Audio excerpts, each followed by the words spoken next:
Hay mga palangga, at papunyang lingkod, buhay mahirap, buhay probinsya ng mga palangga. Dito naman po tayo ngayon sa loob po ng kasagingan mga palangga. So dahil maghahanap po tayo ng saging na pwede na po natin i-harvest mga palangga. So ikutin po natin, puntahan po natin doon pa sa ibang area mga palangga. So dito marami po tayong makukuha. Dito may puso ng saging, marami po dito mga palangga. So dahil ngayon lang po may time na inyong lingkod para po pasyalan po ang ating mga tanim na saging mga palangga. Dahil sobrang busy po na inyong lingkod mga palangga. So ngayon, mayroon po tayong nakitang hinog na saging na pwede na pong harvestin mga palangga. So yan, muntik na pong naubos ng ibon mga palangga oh. So sayang hindi po natin naikutan nakaraang araw mga palangga. Yan.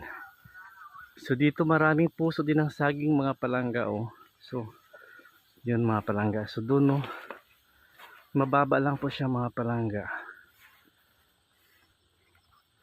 So yan. Yun lang po muna mga palangga. Ingat pa palagi and God bless us all. Bye for now.